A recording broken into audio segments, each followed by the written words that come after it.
Boa noite, pessoal. Boa noite, pessoal do DPG. É uma grande honra, mais uma vez, apresentar uma live.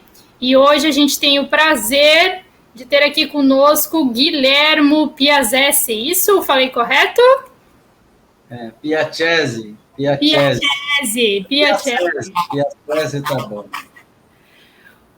Advogado, escritor, casado, católico. Advogado há quase 25 anos, tem pós-graduação em Direito Processual Civil, autor de mais de 20 textos sobre processo civil e direito tributário, publicados em livros, periódicos específicos. Participa do grupo Articulação Conservadora e do Movimento Conservador que ele criou recentemente com mais três advogados. Momento Conservador, desculpa, perdão. E ele criou recentemente com mais 3 advogados. Escreve para o jornal Cidade Online e escreveu recentemente o livro Escritos Conservadores. E breve vai lançar mais um livro, né, Guilherme? Isso. Um grande prazer ter você aqui essa noite. Obrigado. E hoje divido a live com o meu esposo, Rui Pratini. Oi, amor. Boa noite, Guilherme. Boa noite, Regina. Boa noite. Guilherme, eu gostaria de começar com você pedindo para que você falasse para nós um pouco da importância de falar sobre o conservadorismo. Por que isso é tão importante no momento atual do Brasil? E o que te levou a participar desses canais, a falar sobre esse assunto? E o que foi que te motivou a participar de tantos grupos que falam do mesmo assunto?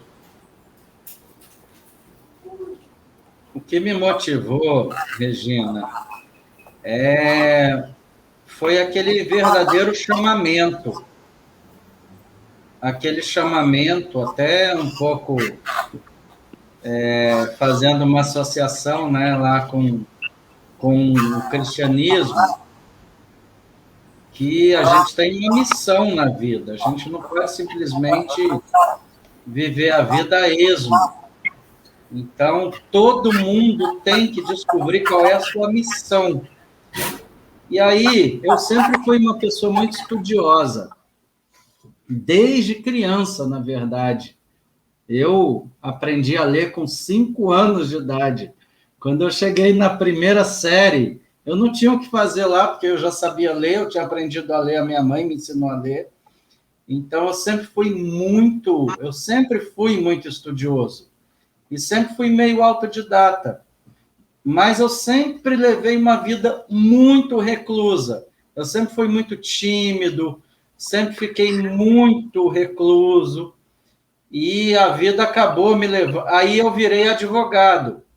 E a vida foi passando, eu estava lá quietinho no meu canto, sempre lendo minhas coisas. E aí começou a aparecer a roubalheira do PT. Aí veio a Lava Jato, aí veio o Petrolão, e eu sempre me indignando. E aí veio a reeleição da Dilma. Quando veio a campanha do Aécio, eu comecei a me engajar, mas me engajar de uma maneira muito, muito pequena, porque eu moro em Petrópolis, eu moro num lugar assim muito distante de centro urbano, eu moro num lugar chamado Itaipava, acho que as pessoas já ouviram falar por causa da cerveja, mas ele faz parte de Petrópolis, um distrito de Petrópolis. E aí eu estava aqui vivendo a minha vida tranquilo. E aí, quando a Dilma foi reeleita, quer dizer, antes da reeleição da Dilma, naquele movimento de 2013, do 20 centavos, aquilo ali despertou em mim uma fagulha, digamos assim, para eu começar a criar essa conscientização que eu precisava fazer alguma coisa. E aí, quando a Dilma foi reeleita, eu fiquei tão revoltado, que eu comecei a entrar em grupos de WhatsApp, e eu comecei até aquele momento, eu só escrevia textos jurídicos. que saíam publicados na revista de processo, revista do processo, só coisa jurídica. Tinha uma revista chamada Consulex, onde eu escrevia textos de direito tributário, tinha um monte de... A minha vida era restrita à advocacia e a meus estudos solitários, lá na minha caverna do Zaratustra, digamos assim. E aí, quando a Dilma foi reeleita, eu fiquei tão revoltado, que aí eu comecei a entrar em grupos de WhatsApp. E aí eu entrava num grupo, entrava em outro, e começava com discussões que eu achava legal, e aí eu lê esse livro aqui, e aí a coisa começou a andar, e aí eu comecei a produzir textos no Facebook, e comecei a me engajar na campanha do Bolsonaro. Isso em a partir de 2016, eu comecei a me engajar pelo Facebook na campanha do Bolsonaro. E aí, em 2018, quando ele foi eleito, eu já estava num engajamento muito forte. E em 2018, eu escrevi um texto. Aí ele foi eleito. Eu fui à posse, reuni uns amigos, fui até Brasília. E aí, como é que eu fui parar no Jornal da Cidade? Eu escrevi um texto em fevereiro de 2019, quando o Bolsonaro ficou internado para fazer a cirurgia para a retirada daquela bolsa que ele usava, de colostomia. Aí eu escrevi um texto falando do Carlos Bolsonaro versus Bebiano, o Bebiano naquele negócio que ele armou contra ele. Eu escrevi um texto na minha página do Facebook, eram 7h, e fui dormir, tranquilo, fui dormir. No outro dia, quando eu abri o meu Facebook, tinham 20 mil compartilhamentos, porque eu acertei na veia, dizendo ali de uma trama que o Bebiano estava fazendo, enfim, esse texto. E aí esse texto meu do Facebook foi replicado nos 20 ou 30 sites de direita, inclusive no Jornal da Cidade. E aí o Jornal da Cidade me ligou, você quer abrir uma coluna? A gente cria um blog para você, quando você escrever alguma coisa legal, e aí tudo bem, eu tenho minha coluna desde aquele momento. E aí esse texto viralizou de uma maneira tão grande que ele foi publicado na sexta-feira, e quando foi segunda de manhã, 7h, o meu telefone tocou, o meu celular tocou, eu estava aqui em casa, 7h, eu achei estranho e eu vi DDD 61. Quando eu olhei, era lá de Brasília, alguém me ligando, aí eu não vou dizer qual parlamentar me ligou, mas era um parlamentar para dizer que esse meu texto tinha chegado a Brasília e que ele tinha causado muito mal-estar e que eles estavam... você quer vir a Brasília? Eu quero explicar para você o que aconteceu sobre esse texto que eu escrevi do Carlos Bolsonaro e do Bebiano, onde eu fiz essa análise. Aí a pessoa me perguntou assim, qual é a sua relação com o poder? Aí eu falei, meu amigo, nenhuma. Eu sou um cidadão privado. Nenhuma, eu sou um cidadão privado. Eu só fiz uma análise que eu publiquei no meu perfil e saiu nesse monte de site. E o sujeito ficou indignado. Então, não, eu tenho aqui uma passagem, a Câmara pode tirar uma passagem para você vir aqui. Aí eu falei, eu não vou, eu tenho coisa para fazer. E aí a coisa foi crescendo, eu comecei a escrever no Jornal da Cidade, e aí eu comecei a fazer ativismo, sempre fui conservador, e eu vi que o conservadorismo tem um filão no Brasil, existe possibilidade da gente espalhar o pensamento conservador pelo Brasil. Existe uma verdadeira, como é que se diz? Existe um público quase cativo para o conservadorismo. É um público órfão, que não tem acesso às coisas. Aí eu comecei a escrever, e eu produzo muito texto, eu comecei a escrever cada vez mais, entrei no Articulação Conservadora, que é um grande think tank no Brasil.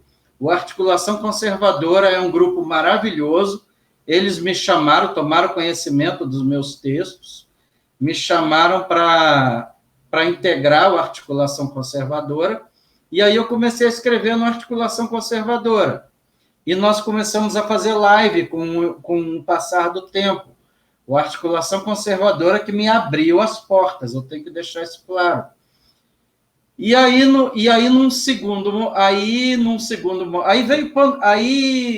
Passou 2019 passou 2020 inteiro. Aí o tempo foi andando, o tempo foi correndo, e hoje eu resolvi criar o meu próprio think tank, um canal no YouTube, com outros 3 advogados de direita conservadores.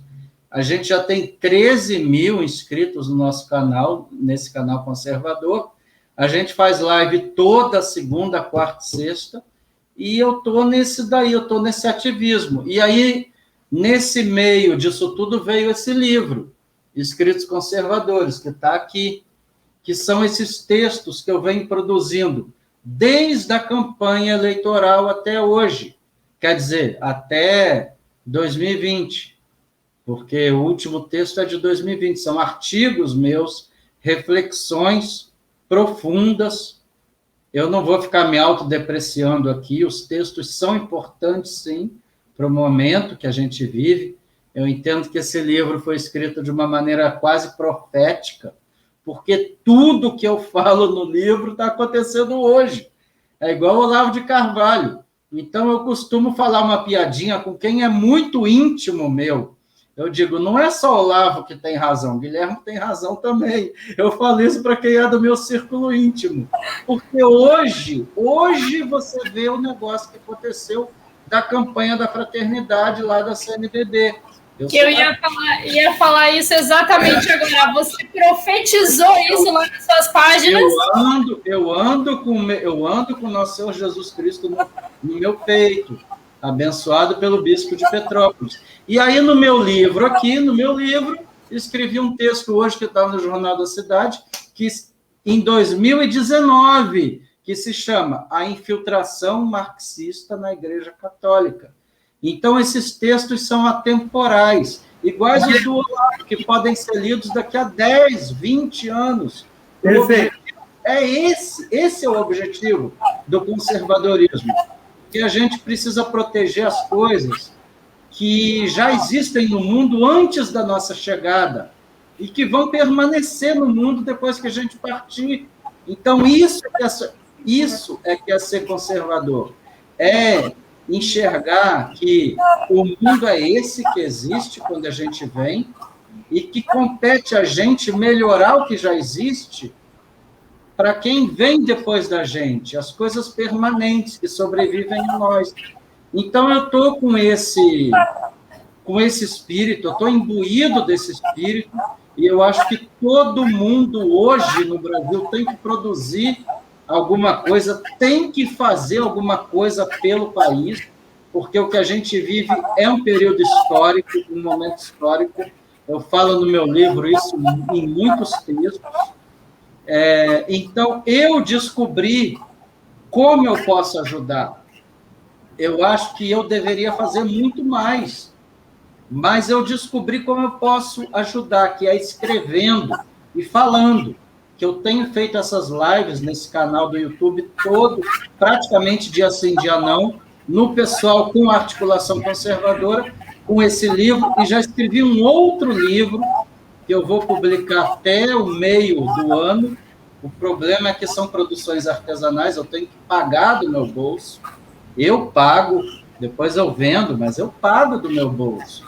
Não existe mecenas, não existe ninguém me financiando. Isso é que a esquerda se irrita, é por isso. Eles não aceitam que a pessoa...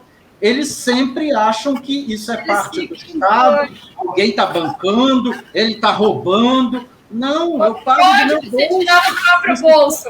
Passa do meu bolso. Então, eu não me importo com isso. O que importa é igual a palavra de Nosso Senhor lá no início. No início eram 12. Eu começo aqui no meu livro, no prefácio, eu falo, nós, como conservadores, não existe conservador não praticante.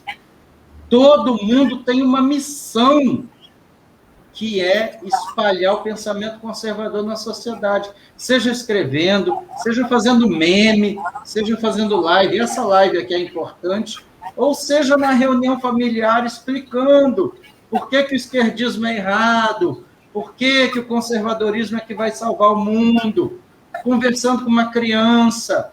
Se cada um fizer a sua parte, isso é um trabalho de longo prazo. Um país se muda não é só pela política. A política é consequência. O país se muda pela cultura e pela educação. Então, imbuído desse sentimento, é que eu levo minha vida hoje. É 24 horas, desde a hora que eu acordo até a hora que eu vou dormir. Aí, muita gente me chama de fanatizado, de extremista. Eu não me importo. A minha função é essa mesmo, porque eu descobri como eu posso ajudar. E eu tenho muita coisa para escrever. Por isso que eu, de novo, eu já escrevi um outro livro, que é dividido em 3 volumes, onde eu vou contar tudo o que aconteceu na campanha eleitoral, desde a data de hoje.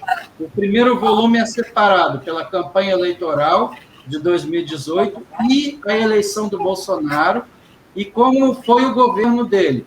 O segundo volume é como foi a atuação do Congresso e a atuação do Supremo no governo Bolsonaro. Se o Supremo não mandar me prender, eu vou publicar. E o terceiro livro é qual foi a participação do povo nisso tudo. Porque o povo é o verdadeiro protagonista. O povo descobriu qual é a função dele. Então, esse livro eu espero publicar no segundo semestre. Eu ainda estou me autofinanciando para isso, porque eu não tenho mecenas, então, mas eu vou publicar, porque é a minha função cívica. Então, um pouquinho de mim é isso aí. Perfeito. Então, Guilherme, eu queria fazer uma pergunta para você. Você hoje está imbuído de um fogo, de uma missão, né? E eu acho que a gente tem que agradecer 2 pessoas. Cristo, que está te dando energia, e a Dilma, né? Que foi com a reeleição dela que criou essa ânsia. Agora, tirando a brincadeira, a verdade é, a reeleição da Dilma foi como se tocasse fogo na floresta, né? A floresta estava seca, ou seja, eu acho que a população estava cansada, esfolada, e a reeleição dela acordou você, acordou a Regina, acordou milhares do Brasil. É essa a visão que tu tem? Mas eu vou dizer uma coisa. A eleição da Dilma, há males que vem para bem. Há males que vem para bem. Eu vejo como livramento. Se o Aécio tivesse ganhado, eu não suporto o Aécio. Eu quero que o único Aécio que eu respeito, eu sou uma pessoa que estuda muito história romana. Não sei se vocês já me conhecem a esse ponto, de ler as coisas que eu escrevo. Eu sempre comparo tudo com a história de Roma Antiga. Eu tenho verdadeira paixão por Roma Antiga. É um assunto que há 20 anos eu estudo. Tem um livro que eu leio há 20 anos. Então, que eles são vários volumes, cada volume um tijolão de 1000 folhas, e eu estou no 5º volume agora. Isso é uma coisa para a vida inteira. E aí, o único Aécio que eu respeito é o general Aécio, lá do finalzinho do Império Romano, no século V. Antes da invasão bárbara, quando o Aécio morreu, acabou o Império Romano. É um general brilhante, mas o Aécio, aquele xará dele, o de Minas, aquele mineiro, esse sujeito, eu não tenho o menor respeito por ele. O problema é que a gente, até o ponto fora da curva, chamado Jair Messias Bolsonaro, em 2018, até o ponto fora da curva, que foi ele, A gente vivia numa coisa tão absurda, numa democracia tão fraudulenta, numa coisa tão ridícula, que quem era de direita apoiou o Aécio.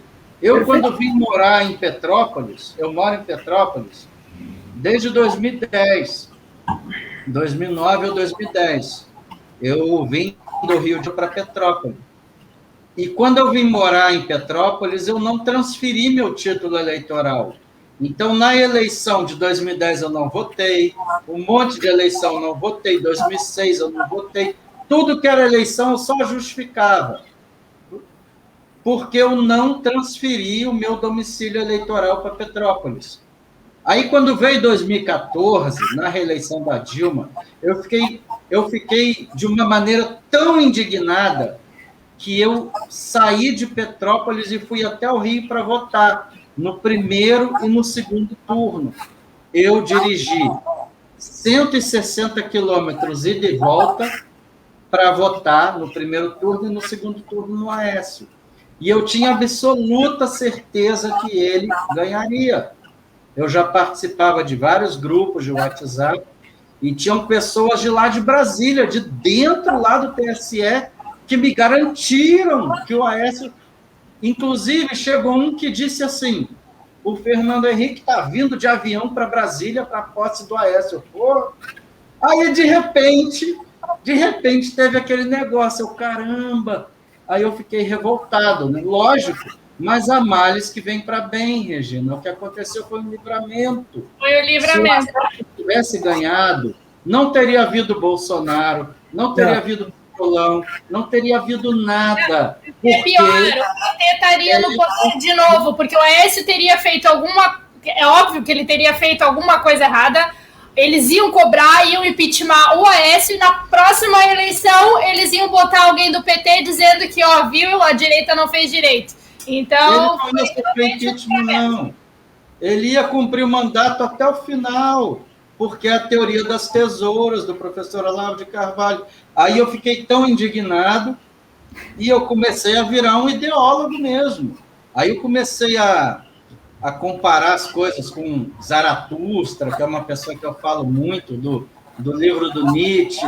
Vou sair da minha caverna de Zaratustra, vou falar ao povo, vou isso, vou aquilo. Mas era uma coisa de internet, entendeu? Até aquele momento onde eu viralizei, e eu fui para o Jornal da Cidade, com meus 20 mil compartilhamentos, naquele texto do Carlos Bolsonaro, eu vivia na minha bolha. Eu estava ali quieto no meu canto com a minha esposa.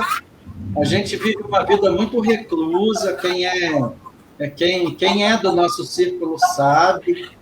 Eu não frequento ambiente social nenhum. Eu fico quieto no meu canto lá. E aí, a partir de 2018, com a campanha eleitoral, eu comecei a me engajar. Aqui em Petrópolis, eu criei um grupo, nós elegemos o deputado Daniel Silveira, que é daqui da região, é um grande deputado, amigo meu daqui, e a gente se engajou na campanha do Bolsonaro, e hoje eu estou nessa missão, que eu encaro como uma missão patriótica, de escrever a maior quantidade de livros que eu puder, porque eu enxergo que eu tenho esse talento que Deus me deu, o talento da palavra escrita. Eu não posso me autodepreciar aqui, até porque seria pecado, né? Não é qualquer um que sabe escrever.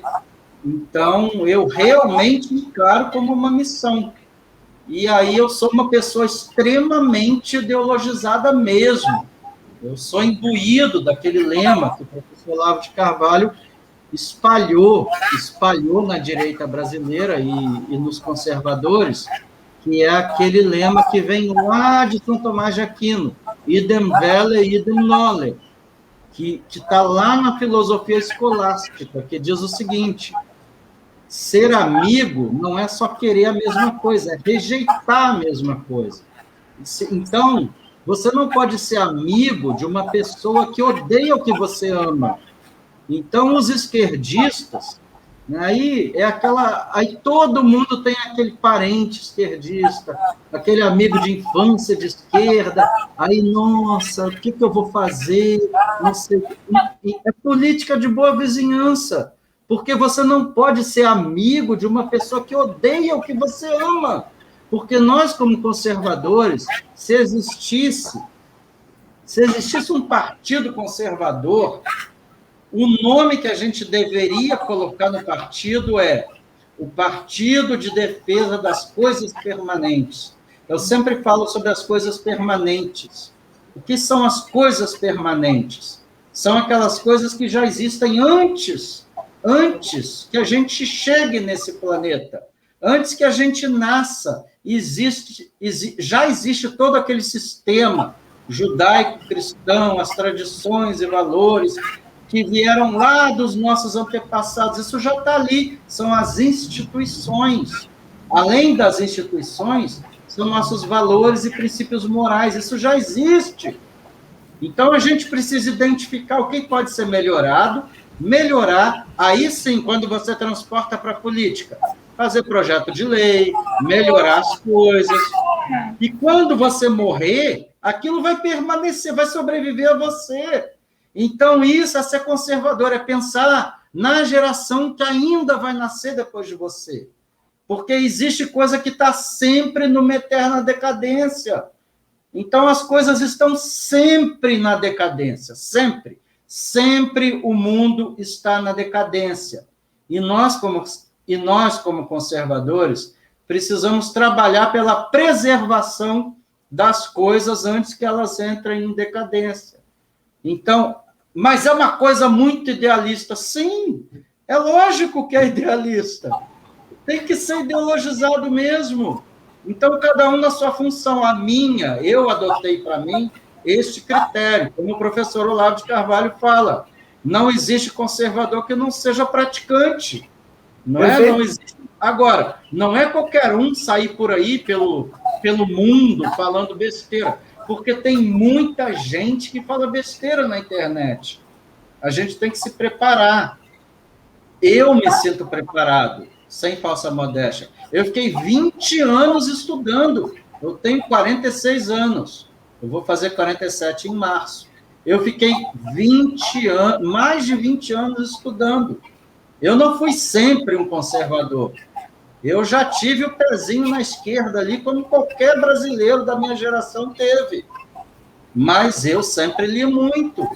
Então, quando me deparei, principalmente literatura clássica, a literatura clássica despertou valores em mim que eu comecei a ir em busca do conhecimento.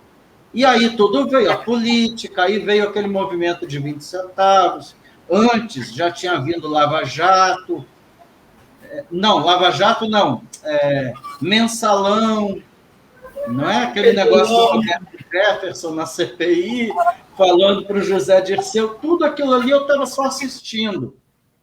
Caramba, que isso? O que está acontecendo no Brasil? Aí eu fui numa investigação, e eu estou há mais ou menos 10 anos, talvez 8 ou 9 anos, só estudando a sério sobre o conservadorismo.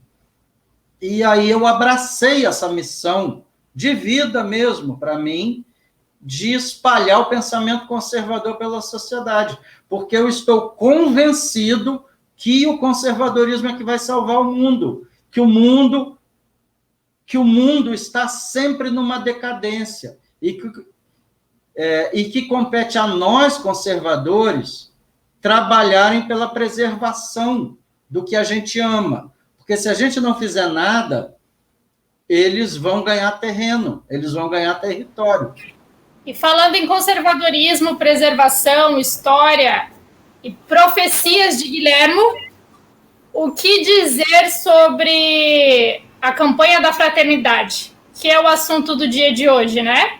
No seu livro você já falava sobre isso, né? Sobre a infiltração marxista dentro da Igreja Católica.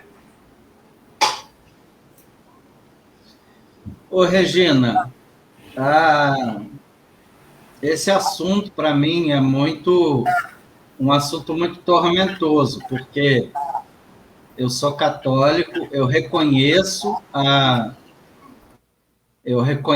que a Igreja Católica tem uma cátedra, que a gente tem que reconhecer a autoridade da cátedra, que é o bispo, o arcebispo, até o padre da paróquia, ele tem autoridade, ele é o sacerdote. Mas, por outro lado, a gente não pode nunca perder o nosso senso de proporção e a nossa possibilidade, a nossa capacidade de julgar a realidade. E aí, com base nisso, eu mesmo venho estudando esse fenômeno da esquerdização da Igreja Católica. Por que que a Igreja Católica faz o que faz? E aí, no meu livro, tem esse texto que se chama A Infiltração Marxista na Igreja Católica. Eu escrevi isso em 2010, já nem lembro se foi 2019 ou 2020, deixa eu ver aqui. Se eu fosse escrever hoje, eu escreveria de uma outra maneira. Fevereiro de 2020. Se eu fosse escrever hoje, eu escreveria de outra maneira, porque eu já tenho outros elementos. Mas o texto é atual, porque o que eu falei ali está acontecendo hoje. O que me levou a escrever esse texto foi quando Lula viajou para o Vaticano para receber a bênção do Papa.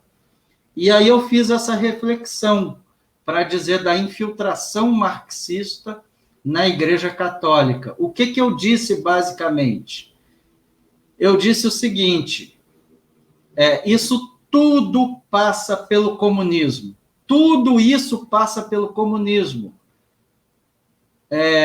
Em 1959, quando já não tinha mais Stalin na União Soviética, tinha um líder chamado Nikita Khrushchev, ou Khrushchev, não é? E ele queria expandir a Revolução Socialista pelo mundo. Aí ele já tinha tomado posse da Europa, principalmente o leste europeu.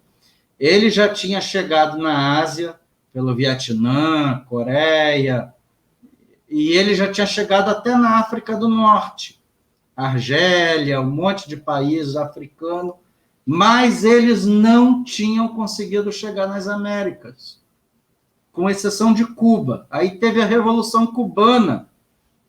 E aí o que esse Khrushchev bolou? Para você ver como é um plano diabólico, como o comunismo é uma coisa perversa, que é de longo prazo.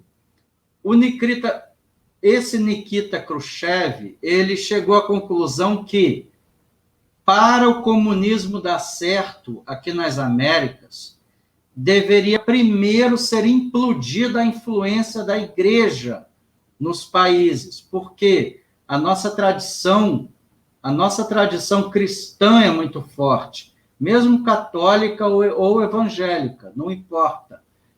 O fato é, o cristianismo era muito forte, principalmente no México, Brasil, Argentina, e aí teve uma reunião em Puebla.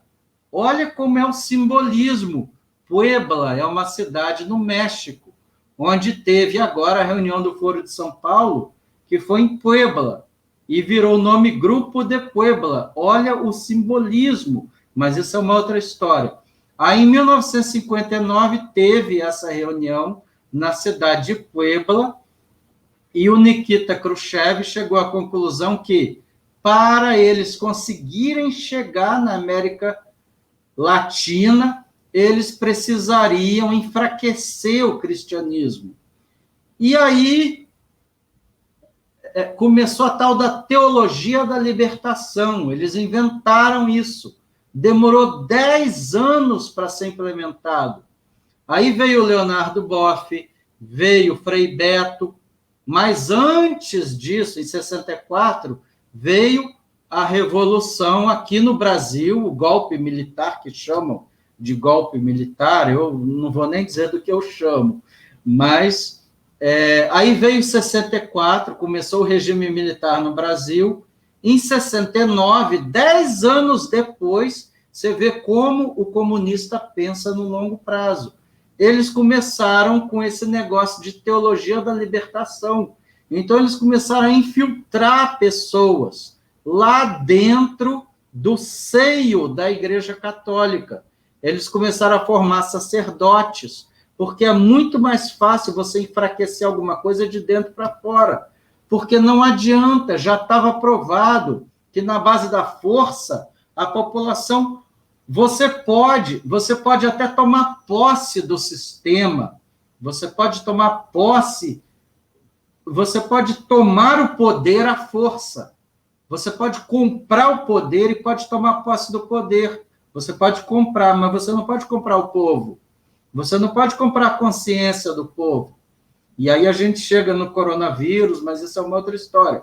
Então, como você não pode comprar a consciência do povo, eles começaram a se imiscuir dentro da igreja, que influenciava demais a população. Aí nasceu a teologia da libertação. Então, isso tudo é um plano de uma grande desinformação comunista, que vem desde os anos 60. E aí a coisa foi ganhando corpo, foi crescendo, e hoje, essas pessoas que estão lá, Dom Odilo, não sei mais quem, eu não chego nem a dizer que ele não tem culpa, eu não sei se ele tem culpa ou não, ele pode ser doutrinado, a gente não sabe, mas eu sei que o padre aqui da minha paróquia, ele diz que tem que tomar cuidado com isso aqui que eu falo, mas ele fala exatamente isso, que transgênero é uma coisa demoníaca,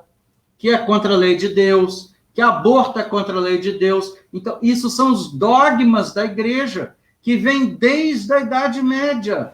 Então, existem princípios que são dogmáticos. Não existe como você ser católico e você aceitar umas coisas que vão contra a fé dogmática. Perfeito, Guilherme. Os comunistas vislumbraram a possibilidade, eles só vão conseguir ganhar território na região, sem ser na base da força, sim pelo convencimento do povo.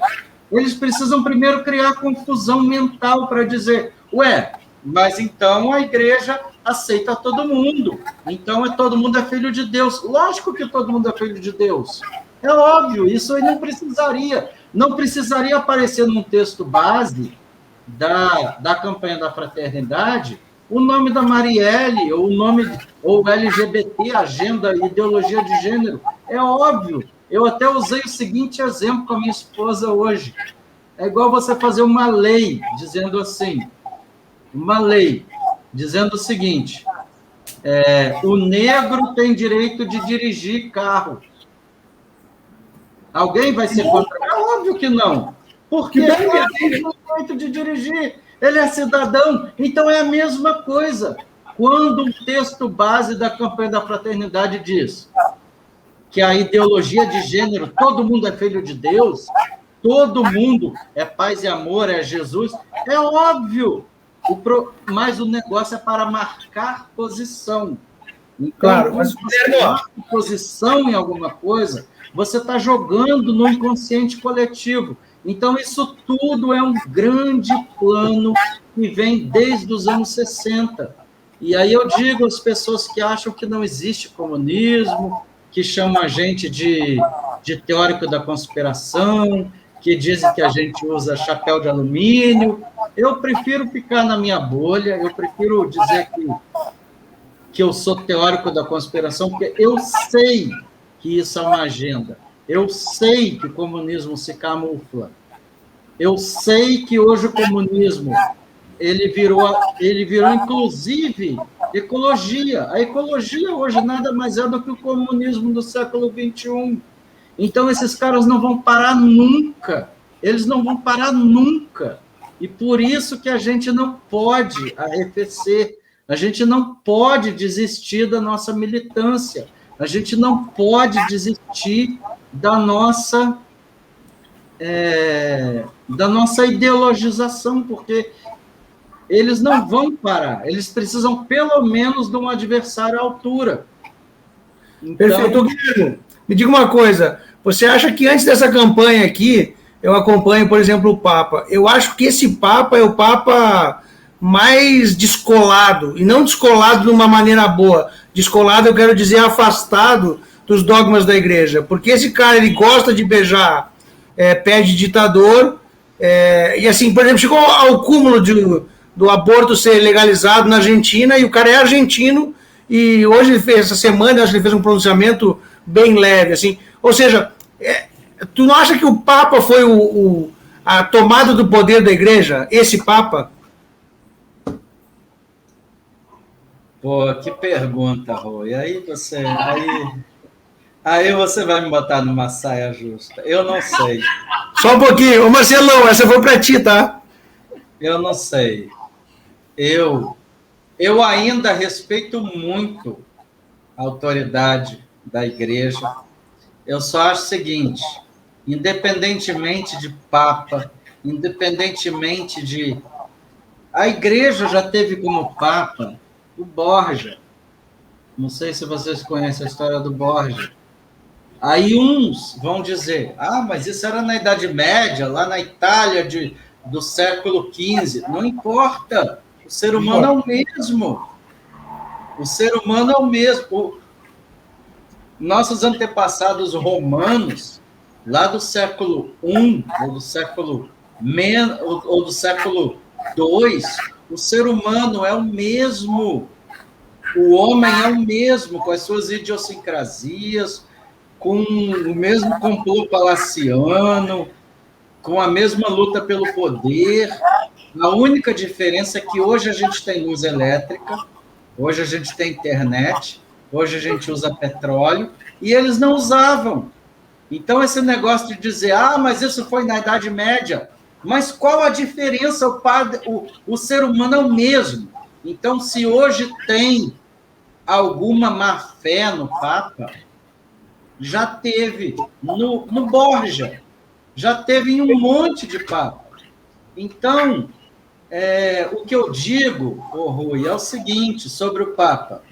Não sei, essas teorias que dizem, eu não me sinto preparado para dizer isso.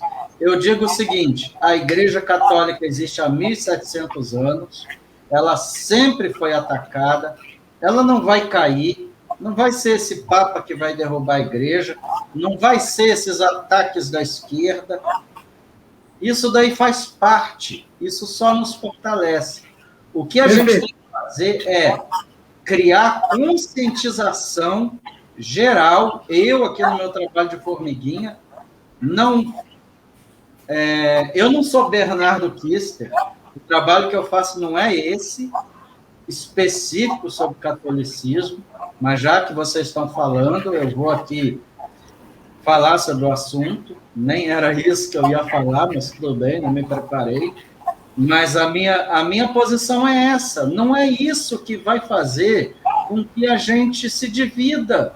Isso nos fortalece. O que tem que fazer é ler esse livrinho aqui, ó.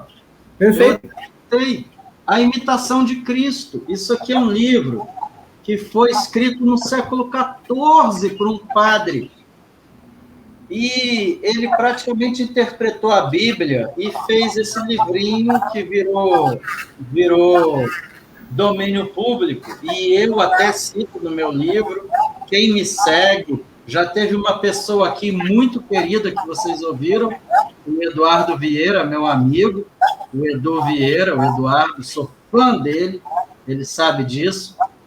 E ele mesmo cita uma coisa que eu repito: quando Jesus Cristo nasceu, mesmo quem não seja cristão, mas quem seja interessado pela história, ou pelos fatos, ou pelo mito, que chame do que quiser, mas aquilo ali que Jesus Cristo fez é o nosso arquétipo de vida.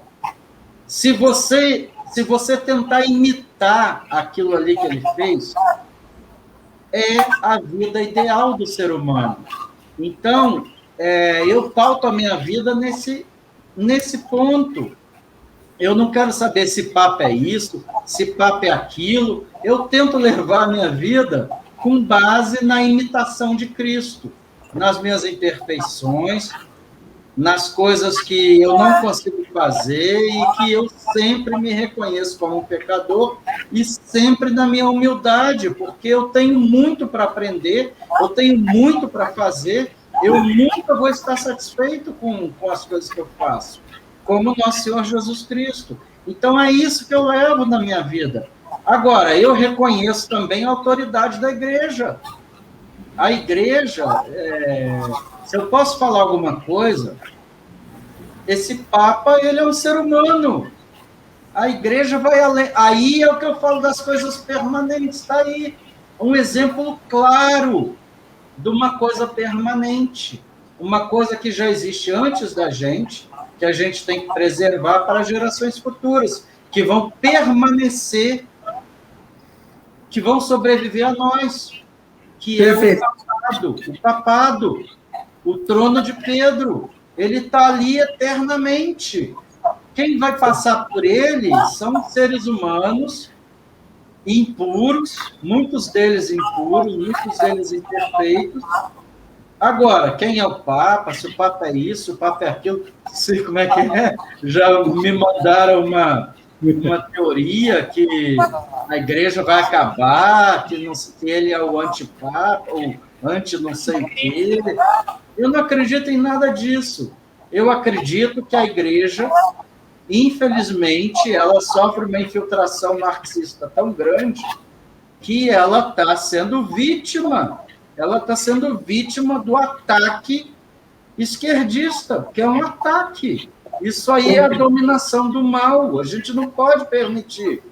Vou aliviar então agora. Nada mais é do que uma vítima do esquerdismo, da doença mental que esse pessoal é psicopata. Essas pessoas são criminosas, são doentes.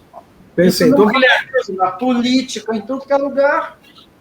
Então, é por isso que eu, além de não respeitar comunista, eu não respeito simpatizante de comunista. Porque você não tem que transigir com uma pessoa dessa. Você não tem que tergiversar com uma pessoa dessa. Eles são psicopatas mesmo. Não tem meio termo. Ô, Guilherme, eu vou aliviar um pouco agora o tema. Eu queria saber o seguinte de você. Eu sou estudioso da história antiga. E eu gosto de história antiga porque lá a gente aprende exatamente como você falou. A vida ela é um ciclo, certo? Ela vai e volta e ela realmente continua acontecendo a mesma coisa. Eu estudei toda a história da Roma Antiga, eu gosto de Alexandre o Grande, gosto de Amílcar, gosto de Cartago. Ou seja, a gente podia ter sido uma civilização cartaginesa ao invés de romana, que é o que a gente é hoje, né? Se Cartago tivesse vencido a guerra com Roma, que foi por um fio. A minha pergunta é, vamos pegar uma pessoa hoje que diz assim, eu quero aprender um pouco mais, eu quero começar a entender um pouco mais. Qual seria um general, um imperador? Eu iria para o romano, eu iria para Júlio César, eu sou fã de Júlio César, né? Qual seria a dica do Guilherme? A minha seria... Eu já vou voltar, peraí. Bom, então eu vou falando. Pessoal, tem 3 grandes capitães do mundo, né? O grande Amílcar e o Júlio César. Aníbal. Marco Aurélio, Meditações. Marco Aurélio. Marco Aurélio, não confundam com o xará dele que vive... Não. Por incrível que pareça, separados por 1.900 anos, a história pregou uma peça de, num certo país ao sul do Equador, nascer uma pessoa com poder, com cargo de poder, com o mesmo nome do grande Marco Aurélio aqui. Não tem nada a ver um com o outro. Não, nada a ver. Um exemplo de romano é o Marco Aurélio, porque ele é adepto da filosofia estoica. O que é o estoicismo? Foi nessa época da pandemia, nessa época que as pessoas estão atingindo um nível de pânico tão grande e faz a gente refletir sobre as coisas, né? Que mundo é esse? No meu livro eu também cito isso. Ele vai até o início da pandemia e tem vários textos meus que eu falo que vai ser do mundo. Tem um texto que se chama Fuga Mundis, que a gente tem que criar um mundo novo, mas isso é uma outra história. Aí eu fico pensando sobre estoicismo. O Marco Aurélio, o estoicismo morreu com ele. Era uma doutrina filósofa da antiguidade que dizia que a felicidade do ser humano estava nas coisas simples e naturais, nas coisas antieconômicas, digamos assim. No viver. E aí, quando você vai ficando mais velho, como eu, quando você toma muita pancada da vida, quando a vida te prega muitas peças, você vai vendo que para você ser feliz, você sai de casa e vê aquele... É uma coisa, não é para rir, mas é verdade. Você olha para o céu e vê aquele céu azul, sem nuvem nenhuma, aí você sai caminhando, caramba, isso é a felicidade. Isso é a felicidade. Por isso que dizem, o dinheiro não traz felicidade. É exatamente isso. Isso é o estoicismo. E a noção aí tem a maneira secundária. O patriotismo, o sentimento de nação, o sentimento de dever, mas o principal é você ir em busca, porque aquela eterna busca da felicidade do ser humano, ele não está nos vícios, que é o caso do hedonismo, ele não está no dinheiro, e em Roma Antiga, já que a gente está falando sobre o mundo antigo, a felicidade estava sempre nos vícios. Era o hedonismo, era aquelas orgias que eles faziam, aquele monte de coisa. E o Marco Aurélio, ele era um sábio, ele era um filósofo. Ele simplesmente escrevia e ele tinha consciência que ele tinha uma missão a cumprir, que ele não era uma pessoa igual aos outros, que é um outro erro que os brasileiros cometem. Todos são iguais. O princípio da igualdade não é isso. O princípio da igualdade é você tratar os iguais de uma maneira igual, e quem é desigual, você tem que tratar desigualmente.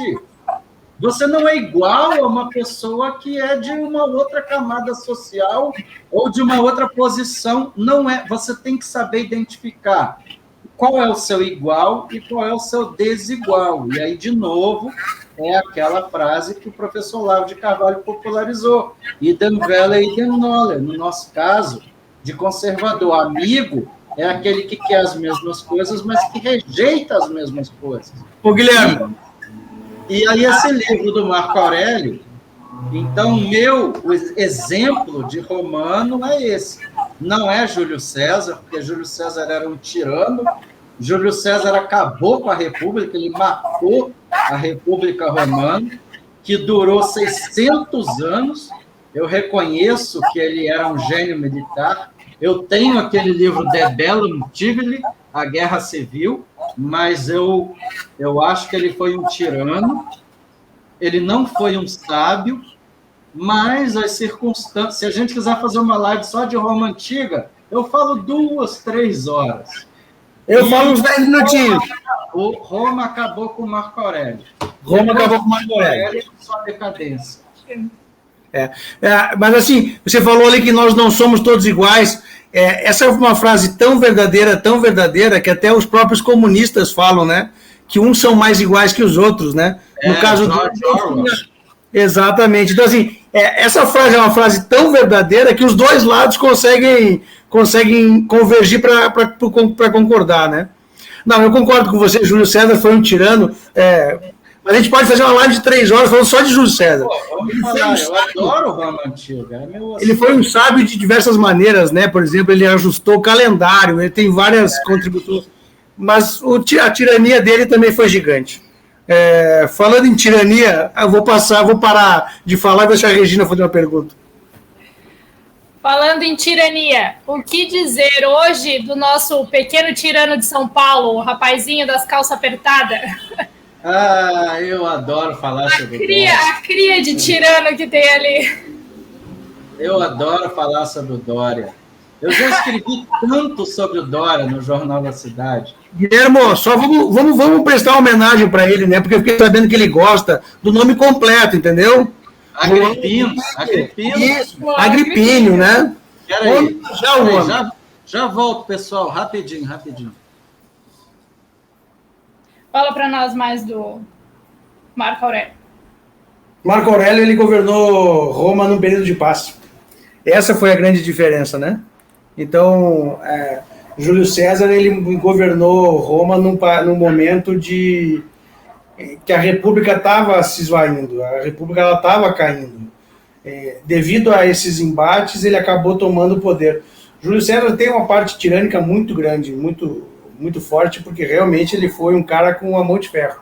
Mas também ele foi uma pessoa muito inteligente, ele arrumou o calendário, foi ele que botou o mês de julho, foi em homenagem a ele.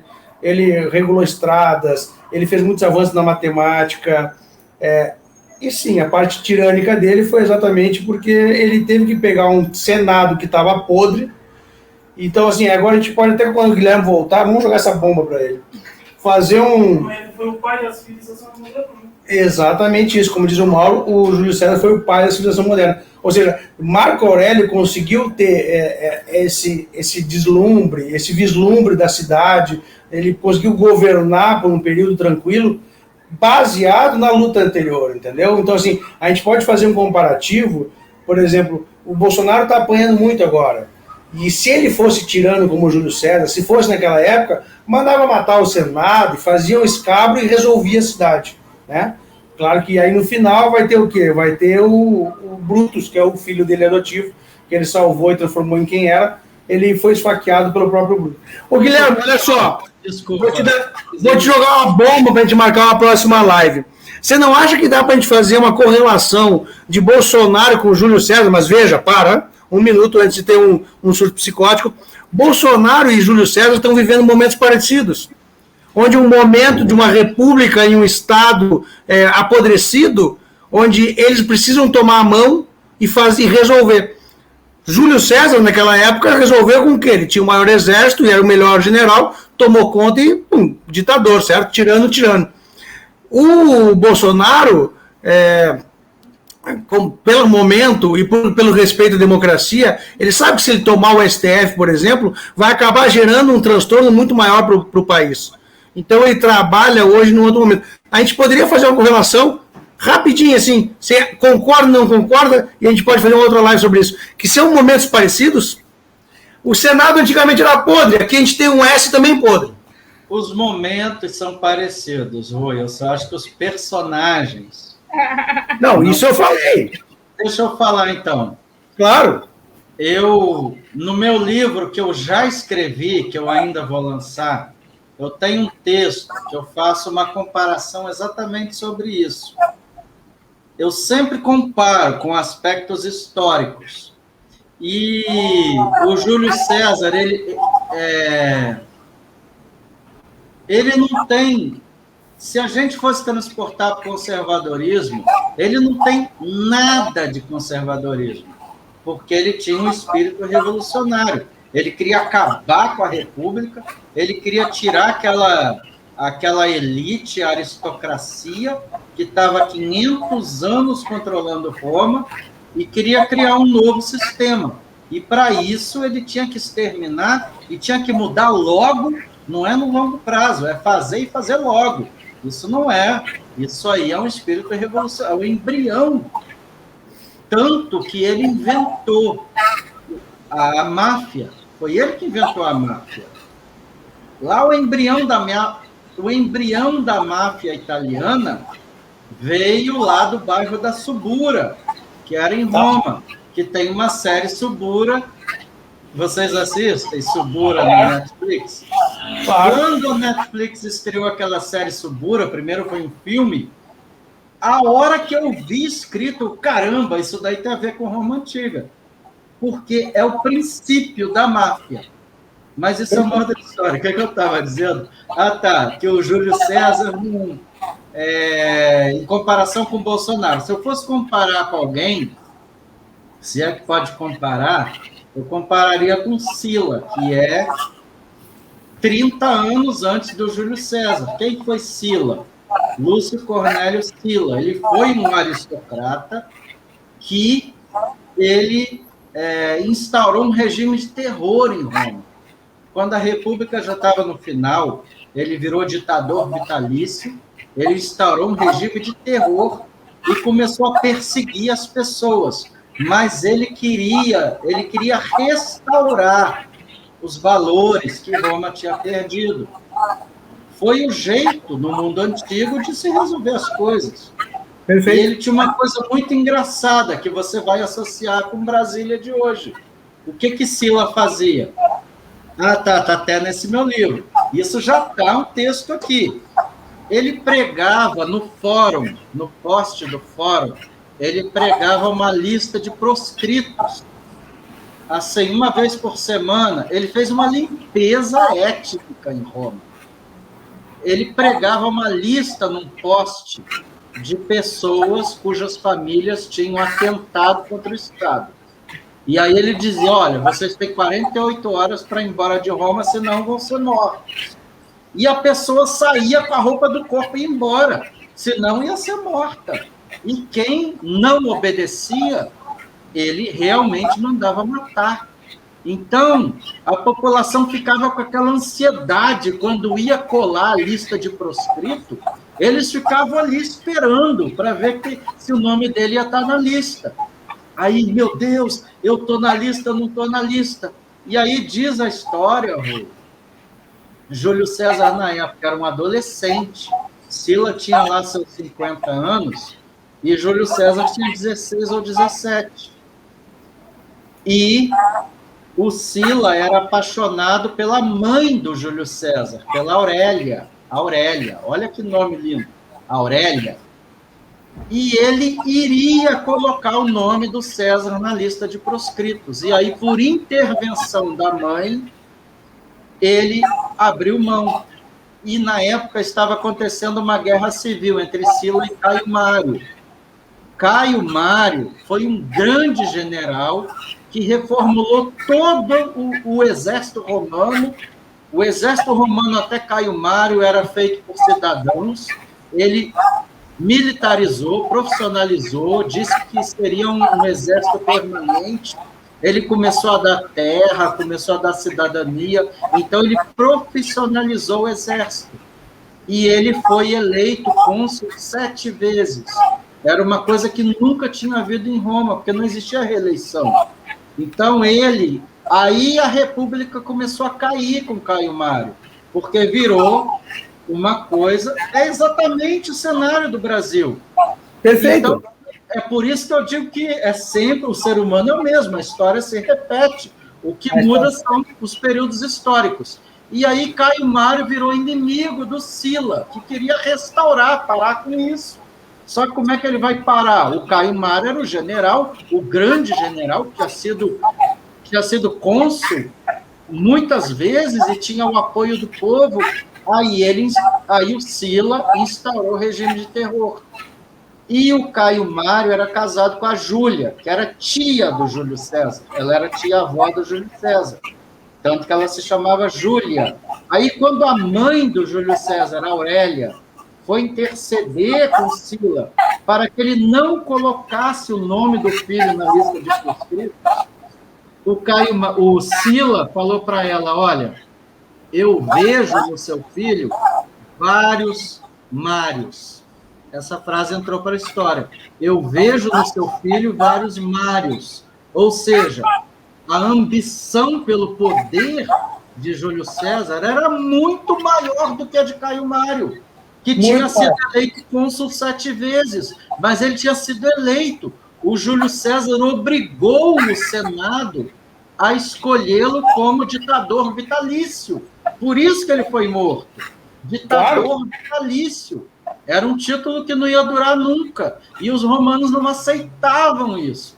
Aí veio Brutus e não sei o que. Então, se eu fosse comparar esse regime de hoje Eu preferiria dizer que Bolsonaro está querendo restaurar alguma coisa do que instaurar uma revolução. Não, o que eu quero dizer é que... O Sila meteu o pé na porta e fez o que tinha que fazer. Claro. Não vai fazer. O Bolsonaro, o Sila instaurou um regime de terror, ele não quis saber. Então, Perfeito. a gente sabe que não vai acontecer. Então, é melhor até parar por aqui. Vamos voltar para o João Agripino, então? Mas só uma... E sabe que Agripina, você sabe quem era na história romana, né? Era parente do Nero. A Agripina, a mulher era uma... Agripina. Era uma completamente devassa. A Agripina, aí tinha Messalina e Agripina. Eram duas mulheres completamente devassas. Exatamente. O pessoal gostou da ideia da sangue. É por isso que o Agripino faz aquelas dancinhas. Será que... O Agripino, aquele cara não é normal, não. Aquele Agripino ele tá fora da realidade dele. Será que é o espírito da Agripina voltando? Ah, deve ser. O Agripino não é mole. Eu já escrevi tanto sobre ele, tanto, que eu não sei nem como é que ele não me processou ainda. Eu acho que tá falando muito baixo, tem que falar mais alto, tem que subir o tom, então. Tá falando pouco e tá falando errado, por isso. Ou tu tá batendo tanto nele que daqui a pouco ele gama, cuidado, né? Não, isso aí tá fora, cara. Isso aí Esse é o nosso projeto de ditador aqui no Brasil hoje, né? É uma pessoa completamente sem noção, completamente... Bom, como diz o Emílio Dalsóquio, né? Ele não passa vergonha, ele cumpre missão, que é o que comunista faz, né? Comunista cumpre missão, né? Mas, ô Guilherme, me diga uma coisa sobre o cidadão. Você acha que ele realmente pensava que ele conseguiria ser presidente do país tendo esses arrombos de loucura, assim? Tipo, eu não consigo entender em qual mundo que ele vive, que ele, fazendo o que ele faz dentro de São Paulo, sendo literalmente um ditador maluco, prendendo as pessoas, indo para Miami, um cara, umas coisas tão descabidas, ele estava ali cumprindo uma missãozinha que era de estabilizar? Ou você acha que ele realmente, no mundo da fantasia dele, ele acha que conseguiria chegar em algum lugar? Porque hoje, pelo último ataque que ele teve no Constantino lá, ele sabe que a casa caiu e que tem que sair daqui embora quando acabar, né? Ô, Rui, eu acho o seguinte, todo esse pessoal se deu mal porque no meio do caminho deles tinha um Bolsonaro. O problema foi isso. Eu fico pensando o seguinte, e aí eu faço aqui uma crítica direta a esse pessoal que fica com esse negócio de crítica construtiva, que é uma coisa que me irrita, são esses críticos do governo. Eu não vou me arrepender nunca, jamais, em tempo algum, de ter votado no Bolsonaro, porque eu nunca vou perder o meu senso de proporção. Mesmo que Bolsonaro não faça nada nos últimos 2 anos, não interessa. Só ele ter libertado o país dessas pessoas, e só ele ter inaugurado um jeito novo de se governar, porque o povo hoje não sabe o que vai ser do país no futuro.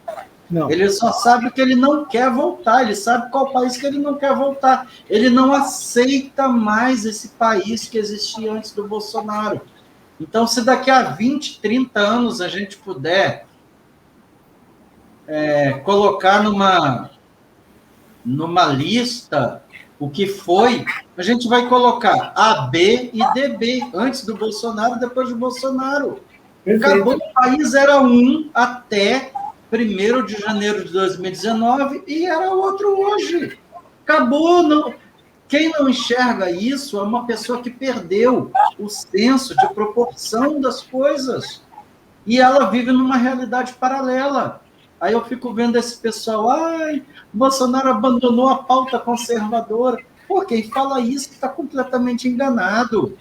O cara não consegue enxergar que ele está implementando a pauta conservadora. É o inverso. É o inverso. O que acontece com precisamos ocupar espaços? Ele está ocupando espaços. Nós libertamos o Nordeste. Levou água para o Nordeste, acabou com aquela exploração da sede para votar no PT, para votar no cara que dava caminhão-pipa. O Bolsonaro libertou o Nordeste. E o brasileiro comum é conservador.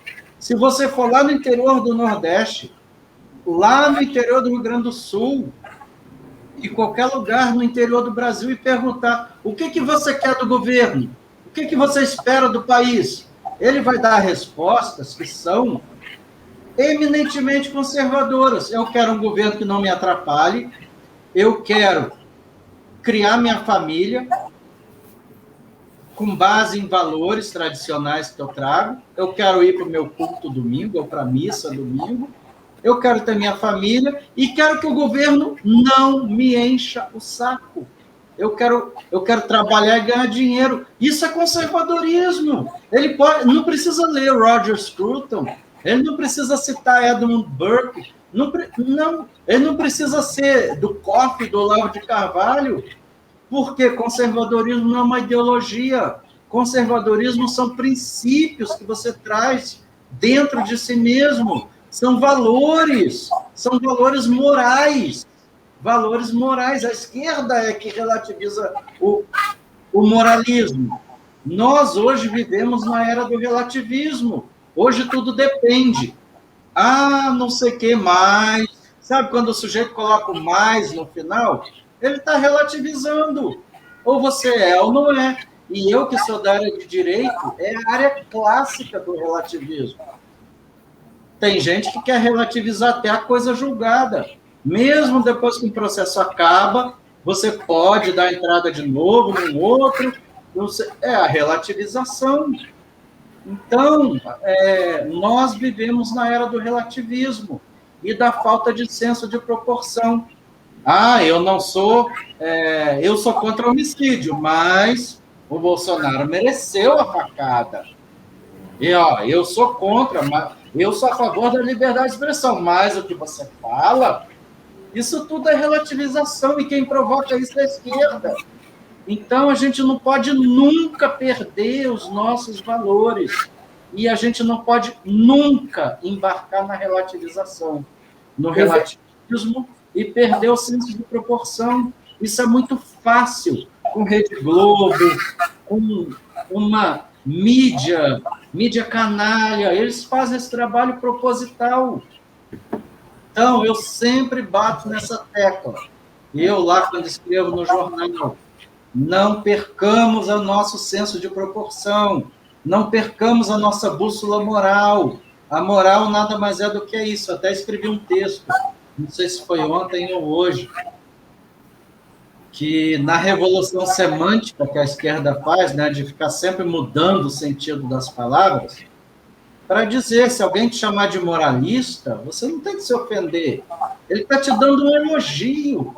Chamar você de moralista é um elogio dos mais nobres. Significa que você tem a régua de saber o que é certo e o que é errado, de você ter o seu limite que te afaste dos extremos. Isso é ser moral. A moral nada mais é do que isso. O problema é que a esquerda quer relativizar a moral. Para eles é uma, para a gente é outra, entendeu? E a questão da religião nada mais é do que isso. Então, a gente tem, em primeiro lugar, tem que realmente saber o que defende, realmente saber o que acredita e quais são as coisas que você pode transigir ou não. Esse assunto, para mim, é dogmático, eu não discuto. Tá bom, é seu dogma. Viva assim com seu dogma. E quando você começa a relativizar as coisas, acontece isso. E aí, de novo, eu digo, nós, como conservadores, a gente reconhece que o mundo está na eterna decadência. As coisas estão sempre decaindo. Então, a gente tem que criar o partido da preservação das coisas permanentes, que são as coisas que já existem antes da gente e que vão sobreviver a nós. na nossa existência efêmera na Terra. A gente vai morrer e essas coisas vão continuar. E nelas estão as instituições, estão o Supremo. Um país precisa de uma Suprema Corte. Um país precisa de um tribunal para dizer até onde os juízes podem ir. O problema é que a coisa no Brasil perdeu tanto o senso de proporção, começou-se a dar poder para quem não podia ter poder, começou-se a se perder o critério de representante no parlamento, que virou essa bagunça. Então, de novo, eu digo, o conservadorismo é que vai salvar o mundo. Ele vai trazer a gente para o nosso equilíbrio, vai nos afastar dos extremos. E foi isso que o Bolsonaro resgatou na nação, né? Assim como o Trump nos Estados Unidos, mas ele resgatou essa vontade, essa saudade que o pessoal tinha de poder dizer eu sou conservador, eu apoio, porque antes eles eram abafados pela voz da minoria que tinha que ser a lacradora, né? Eu costumo dizer, eu falo uma coisa o seguinte, o Bolsonaro, ele está no governo de transição, eu falo isso, só em tom provocativo. E aí a pessoa fala assim, ué, Guilherme, governo de transição foi lá quando ele foi eleito, depois da eleição, antes dele tomar posse, foi a transição. Não. Governo de transição no seguinte sentido, o governo dele, ele está servindo como aquele bandeirante que abriu caminho para quem vinha depois, ou como aquele navio quebra-gelo que está encalhado lá no Mar Ártico e vai abrindo. Ou então, aquela arma medieval chamada ariete. Sabe o que é ariete? Que o povo vinha, empurrava na porta do castelo, empurrava até abrir. Então, o governo do Bolsonaro nada mais é do que isso. Nós estamos rompendo com um ciclo e dando início a outro. Por isso que é importante ele se reeleger, porque roubaram um ano de mandato dele, roubaram na pandemia, e ano passado tiraram 9 meses do mandato dele com a reforma da Previdência que o porco Napoleão sentou em cima, lá do Animal Farm, da Revolução dos Bichos. O porco Napoleão sentou em cima. Então, o Bolsonaro tem direito de ficar mais 4 anos. Não importa quem vai ser o sucessor dele. O que o país precisa hoje é dele. Eu até escrevi um texto assim. Então, o governo dele é de transição, porque ele está abrindo o caminho para os que virão depois dele. E aí fica aquela parte da direita, aquele pessoal que se diz verdadeiro conservador, eu não vou aqui ficar adjetivando ninguém, nem fulanizando ninguém, vocês sabem de que eu estou falando. Dizendo que a gente tem que reconhecer que o governo dele não é conservador. Isso tudo é balela. O governo dele é conservador, sim, porque ele vem abrindo caminho de maneira institucional, na regra do jogo, sem quebrar a regra, sem romper com as regras institucionais. E ele está tirando o véu da ignorância do povo. Pela primeira vez, o povo está vendo como a democracia brasileira é uma fraude. Mas o que a gente tem no Brasil é isso daqui. Então, vamos mudar as coisas. Não adianta só eleger um presidente. Eu sei que ele se chama Jair Messias Bolsonaro, mas se você der um voto messiânico, a ignorância é sua. De achar que ele ia botar a mão na parede aqui e abrir o Mar Vermelho. Não é. Ele é Messias, mas as coisas não são assim. A gente tem que trabalhar com o material humano que a gente tem. São 513 deputados. Aquilo ali é uma cidadela. Existem cidades na Europa que têm 500 habitantes. Aquilo ali é uma cidadela. Não importa. Um deputado que tenha 30 mil votos ou 1 milhão de votos, ele chega na Câmara, ele vale a mesma coisa que os outros. Todos eles valem a mesma coisa. O problema é esse. Então, o Bolsonaro sabe disso. Ele está educando o povo. Ele está fazendo o povo enxergar. Então, o governo dele é de transição.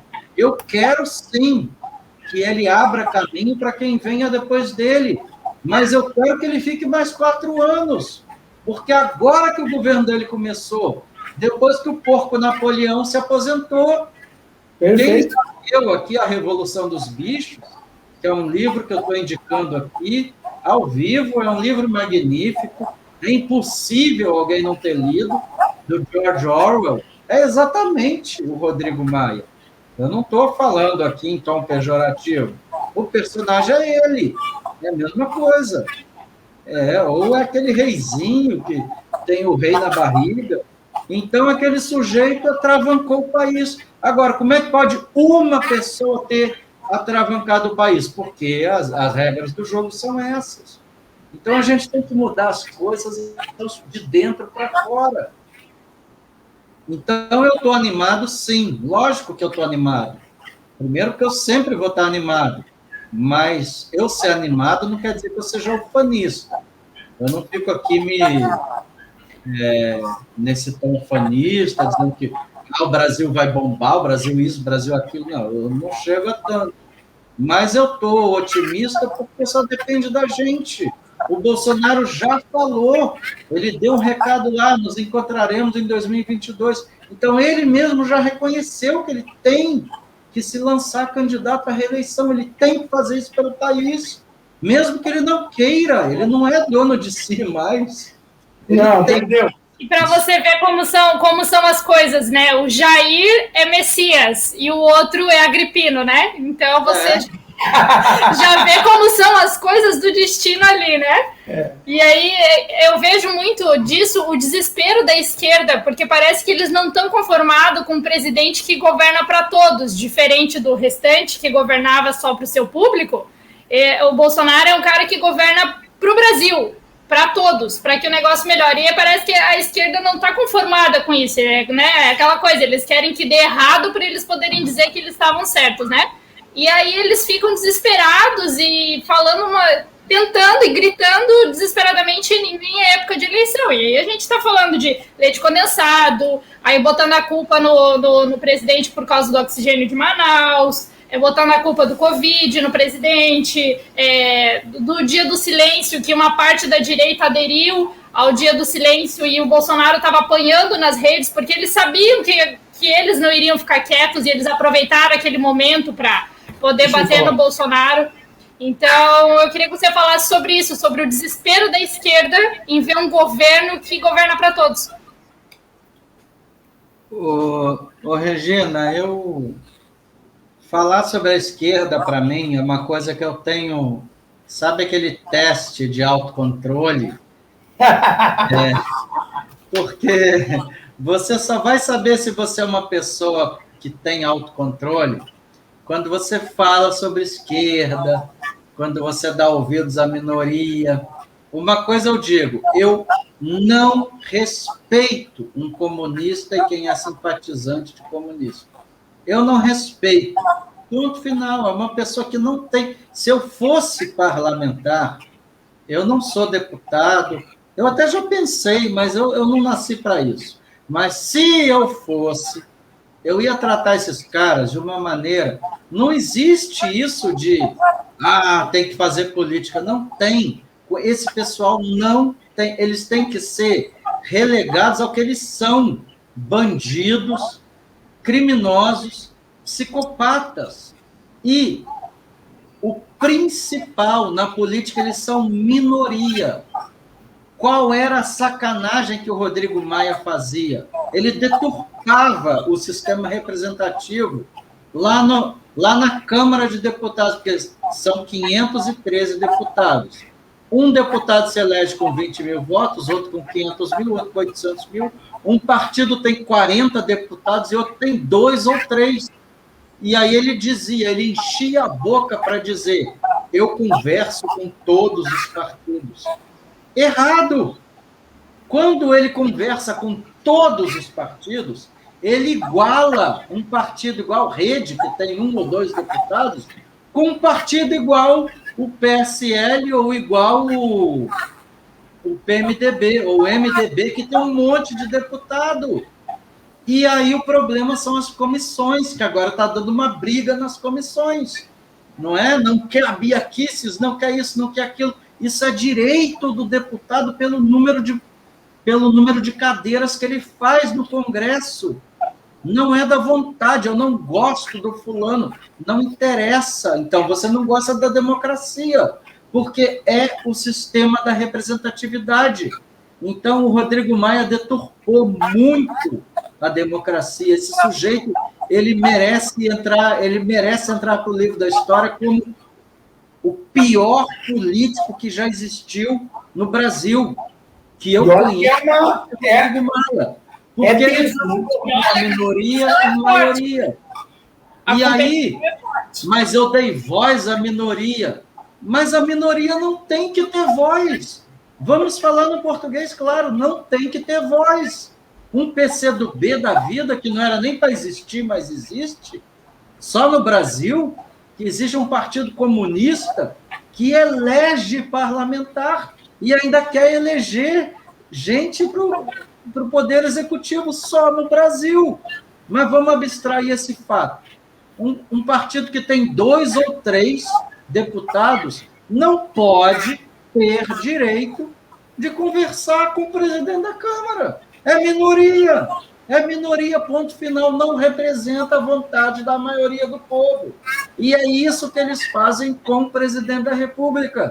Eles não aceitam a vontade da maioria do povo. Então, isso tem que mudar. Isso é o povo que tem que demonstrar. E aí entra a mídia, entra esses ativismos de esquerda. Por isso que eu não respeito esquerdista. Eu acho que eles são dissimulados, eles não são democráticos, eles são exatamente isso aqui, que é um livro que eu indico a todo mundo, O Comunista Exposto. Eles são psicopatas, todo mundo tem que ler esse livro. Guilherme, rapidinho aqui para tu continuar, só um pouquinho, só vou te jogar só um pouquinho mais de foguete. Sabe que eu só faço pergunta boa, né? Quem faz pergunta pesada é a Regina. Em minha opinião, o comunismo deveria ser classificado exatamente igual ao nazismo e proibido. O que você pensa? Eu também acho. Mas aí nós vamos entrar numa discussão de proibição. Eu não quero falar uma besteira aqui, mas eu também concordo com você. Eu estou tentando que tu fale uma besteira, não estou conseguindo. Vamos mudar. Nacional-socialismo. Nacional-socialismo. É o socialismo nacionalista. O nazismo nada mais é do que isso. Socialismo nacionalista. Então, é de esquerda. De novo, a esquerda tenta reescrever a história. Então, a gente tem que falar nacional-socialismo. Eles eram socialistas, nada mais do que isso. Era a esquerda se matando. Hitler odiava comunista. É a esquerda brigando com a esquerda. O cara era um socialista nacionalista. Se não me engano, o Hitler era do Partido dos Trabalhadores, não era? Ele mudou o nome, depois ele botou o nacionalismo. Mas só vamos reforçar aqui que o Hitler ele começou a carreira política no PT, Partido dos Trabalhadores, correto? Correto. Então, assim, outra coisa para a gente botar um pouquinho mais de fogo em proporção, o nazismo matou 1/10 ou menos do que o comunismo. O comunismo mata até hoje, né, Rui? Mata até hoje. Isso daí não vai acabar nunca, porque eles sempre mudam. Hoje é incrível como é que esse negócio ainda tem. Como que esse negócio ainda tem essa influência hoje? É incrível, eu fico pensando muito sobre isso. Como alguém ainda pode dar ouvido para uma porcaria dessa? Eu não sei que tipo de poder esses caras têm. É um poder demoníaco, só pode ser. Porque ele já existe há 150 anos e estão há 150 anos fazendo besteira pelo mundo. Não vai acabar nunca, porque é o mal em sua essência, é um mal na sua essência. Eles não vão parar nunca. Por isso que é um confronto que a gente tem que ir para o confronto mesmo. Guilherme, eles conseguem fazer uma maquiagem tão bonita, né? Eles conseguem fazer uma maquiagem tão bonita que eu acho assim uma coisa tão surreal quando eu vejo, por exemplo, um afrodescendente homossexual usando uma camisa do Che Guevara.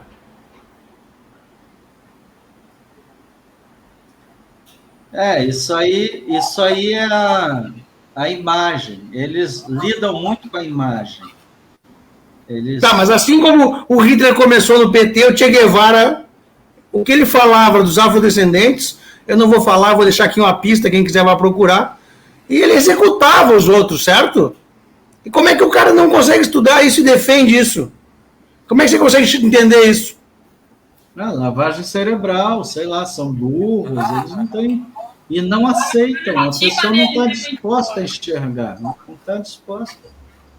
A narrativa deles, eles... O problema é esse pessoal ter tanto espaço, o problema é eles terem tanto espaço na mídia, é terem tanto espaço na cultura, por isso que eu também, quem me segue, quem vê minhas lives e quem lê o que eu escrevo, já sabe. Eu sempre me bato. Um país se muda pela cultura e pela educação. A política é consequência. E é verdade isso. A política é consequência. Primeiro, a gente precisa formar uma base cultural. Porque senão a gente elege um monte de gente, joga eles lá, como foi o caso do Bolsonaro, achando que pelo nome dele ser Messias, ele ia fazer milagre. Não é verdade. Então, o brasileiro... E a diferença da direita para a esquerda é uma dessas. A esquerda é estrategista. Tudo que a esquerda faz, ela pensa no longo prazo. A direita quer que as coisas se resolvam em um ano. Eu não estou gostando do Bolsonaro porque ele não fez... pelo amor de Deus, meu amigo. Estou arrependido do meu voto porque ele não fez tal coisa. Pelo amor de Deus, o cara está desaparelhando o Estado. Se você não consegue entender a complexidade que é o Estado brasileiro, então me desculpe, você é um ignorante. Você é um burro, um energúmeno. Eu falo mesmo. Porque isso me irrita de começar a cobrar coisa que é impossível para o presidente fazer. Isso daí nada mais é do que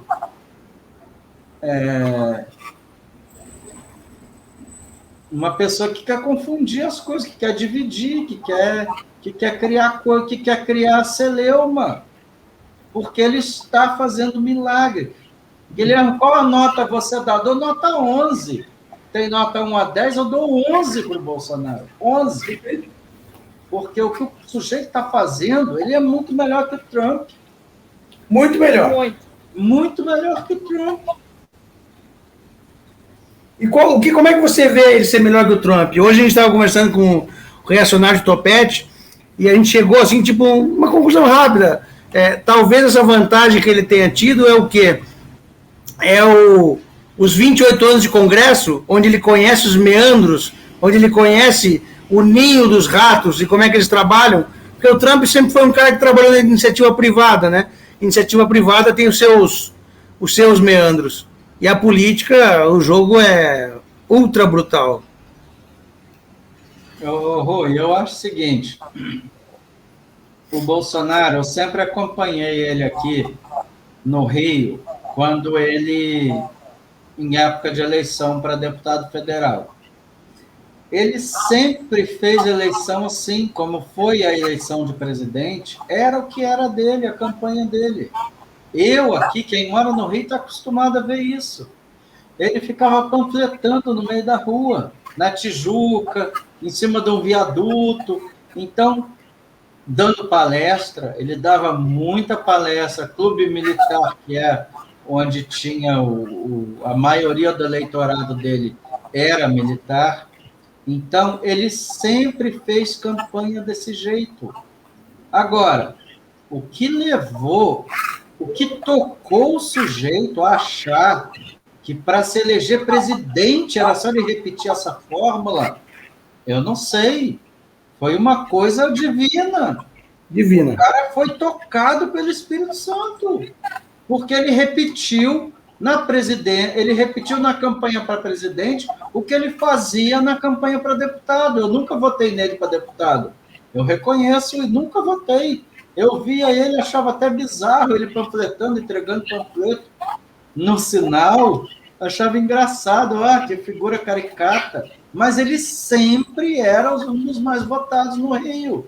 Aí o caramba, Capitão Bolsonaro, sempre Capitão Bolsonaro, Capitão Bolsonaro, e ele sempre se elegendo.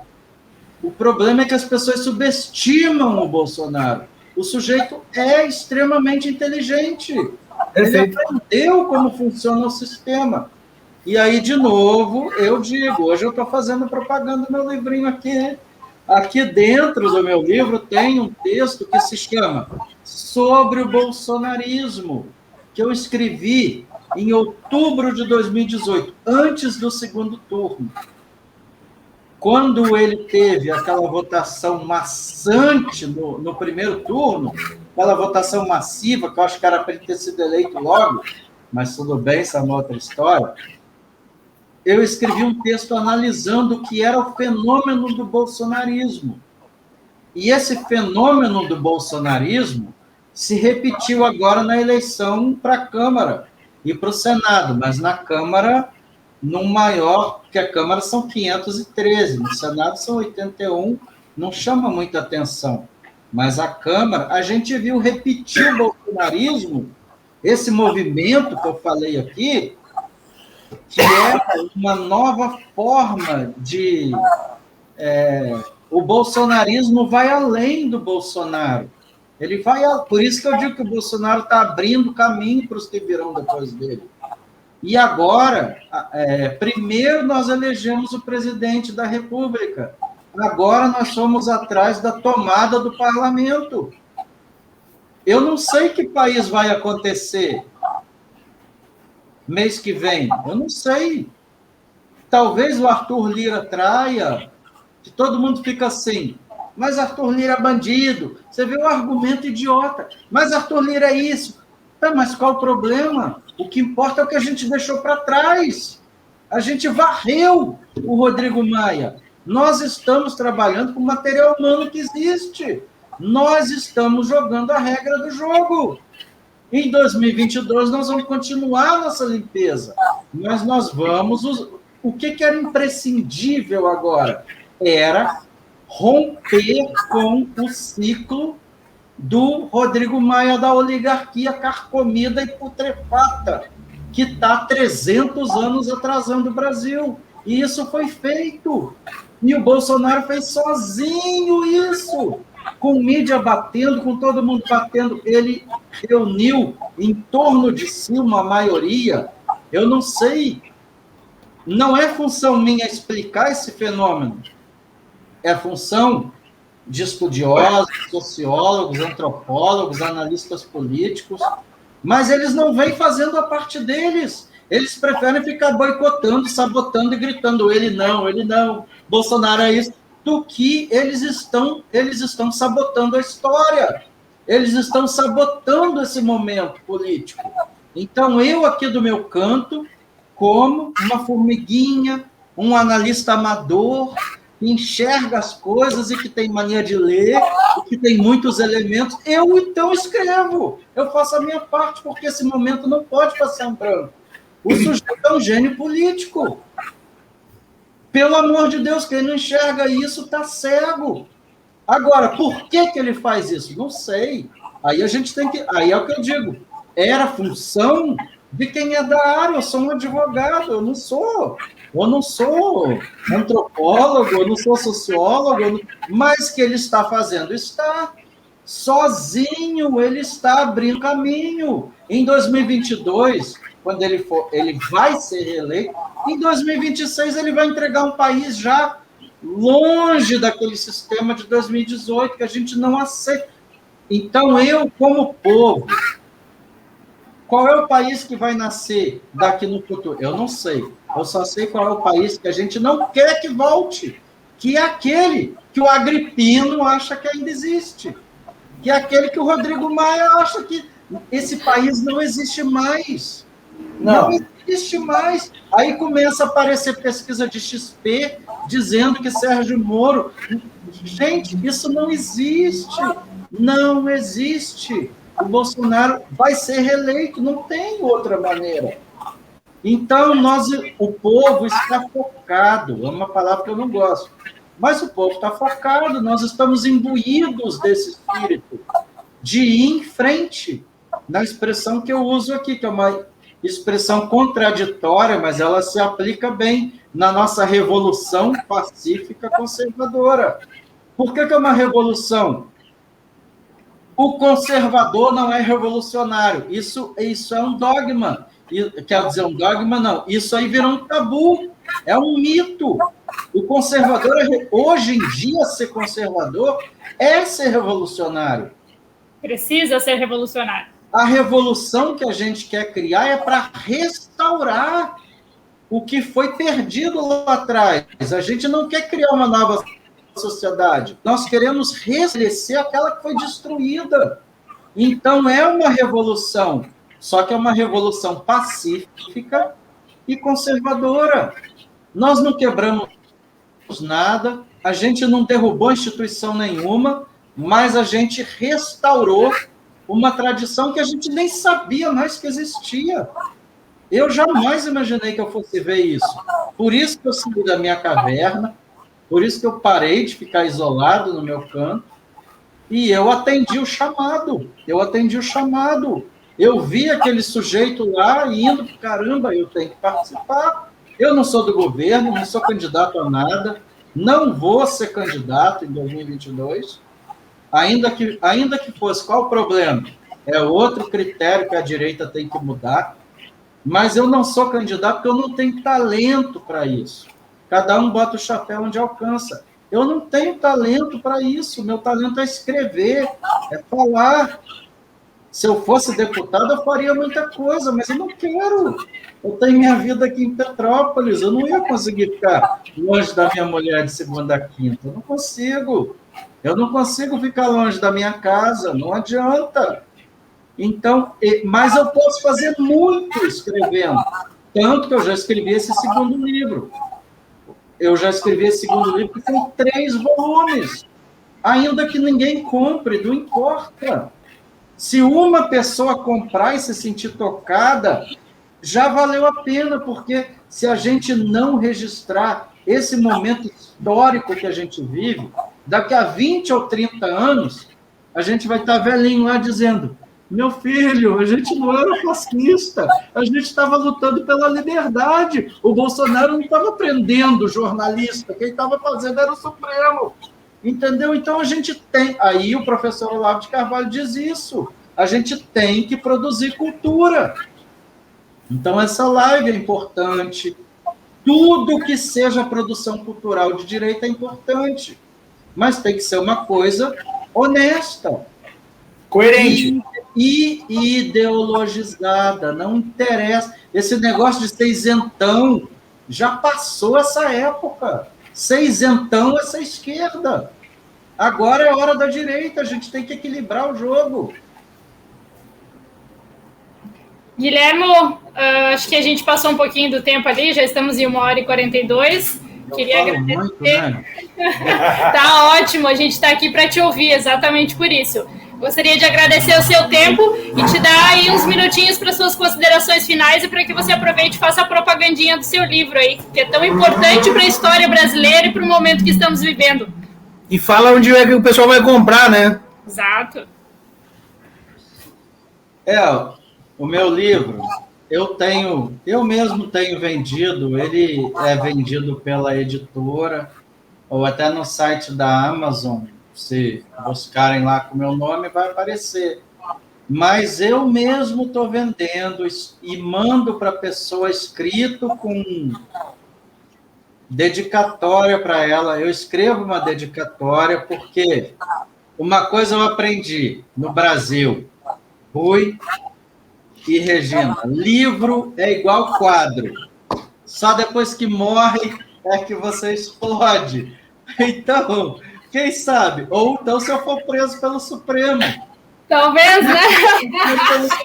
Pô, o cara no livro que está preso. Então, aí quem tiver um livro com uma dedicatória minha, pode ser que valha um dinheiro.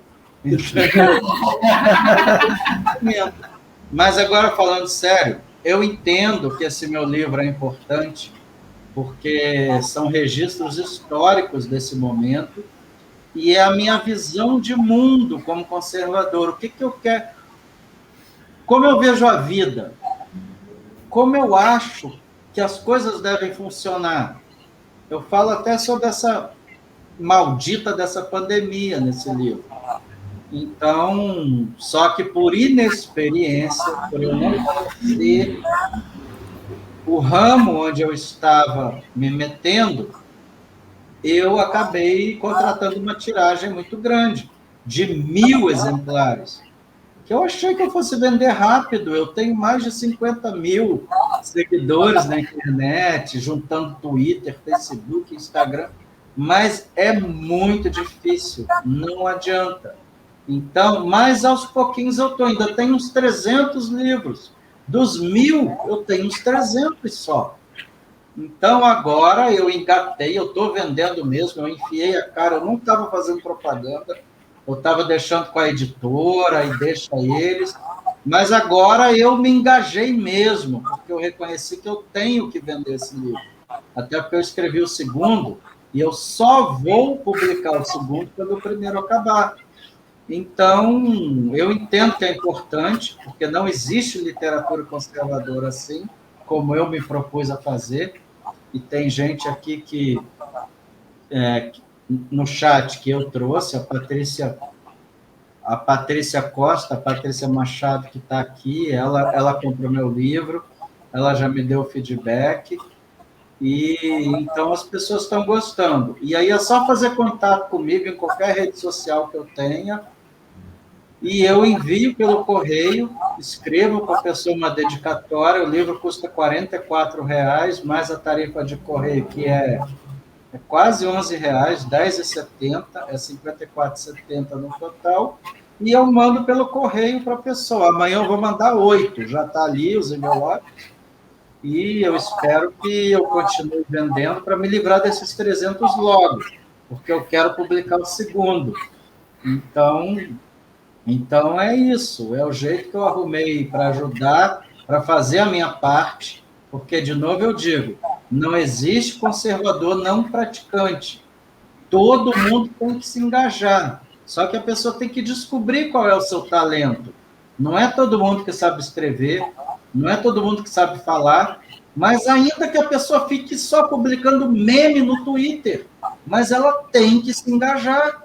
Ela não pode ficar em cima do muro, não pode ficar isentona, porque esse aqui é o problema. O povo tem que enxergar que ele é o verdadeiro protagonista da mudança no Brasil, porque todo poder emana do povo, já está na Constituição. E o nosso representante é o Bolsonaro, a gente não pode deixar ele sozinho. Então, eu vou apoiá-lo até o último dia do mandato dele, contra tudo e contra todos. Mesmo contra esse pessoal que fica fazendo crítica construtiva, eu vou sempre bater em cima deles, porque eles estão com foco errado, eles estão analisando de maneira incorreta. E aí eu aqui também quero louvar o professor Olavo de Carvalho, porque ele, em hora nenhuma, ele retira apoio do Bolsonaro. O problema é que as pessoas interpretam errado o que ele fala. Esses alunos dele, por desconhecimento intelectual, interpretam errado. Eu sou do COF, eu também sou aluno dele. No meu livro aqui, eu cito um monte de texto do Olavo, ele é a minha maior influência. Então, as pessoas confundem o Olavo de Carvalho intelectual com o Olavo de Carvalho de rede social. Aquilo ali é um personagem, aquilo ali é uma fuga, é um alter ego dele. E o problema é que ele influencia muita gente, e aí aquele garotinho de 20 anos lá do COF, 25 anos, fica se achando no direito de dizer que o presidente é covarde. Então, eu tinha vários embates no grupo de WhatsApp do COF, que eles realmente são muito, muito preparados. Porra, eles são muito preparados. E ficavam falando de livro o dia inteiro. Aí eu chegava para eles, né, num tom provocativo, eu só fazia uma pergunta.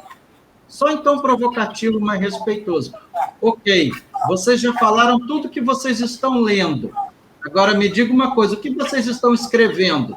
Aí ninguém respondia. Ué, mas se você é tão preparado, por que você não escreve? Mas não adianta, as pessoas não produzem literatura. Então, eu descobri esse nicho, eu vi que eu estou disposto a isso, e eu não vou parar. Eu já tenho um livro que eu escrevi, que são 3 volumes, e já tenho um outro, que aí é em ficção, são contos. Eu já escrevi 3 ou 4 contos, e eu vou continuar sempre nesse viés conservador. Porque se a gente não produzir cultura, a versão que vai para o futuro é a versão unilateral da esquerda. Então, por isso eu encerro aqui. Obrigado pelo espaço e desejo a vocês muita sorte. Espero que vocês cresçam e virem o Jornal da Cidade também. Maravilha, Guilherme. Em off, nós vamos têm tudo para isso. Eu, se puder contribuir, eu estou a postos, eu não sei como eu posso ajudar, mas eu tô à disposição. Maravilha, muito obrigado. Precisamos ocupar os espaços. Obrigada pelo seu tempo. São de pessoas assim que o Jornal DPG e o DPG são feitas. São pessoas que realmente acreditam nessa missão, querem um Brasil melhor e não têm vergonha de falar e de demonstrar isso. Agradeço o seu tempo, seus textos e todas as suas palavras aqui para nós hoje. Obrigada a todo mundo que pôde acompanhar a live, que mandou comentários, que curtiu e que compartilhou. Já fica aqui o convite para uma próxima live com o Guilherme, assim que a gente puder, a gente já marca outra com ele, porque de determinados assuntos, por exemplo, Roma, a gente pode fazer 3 lives seguidas aqui, né? Muito obrigada a todos pela participação, um grande abraço a todos e tenham todos uma ótima semana. Boa noite.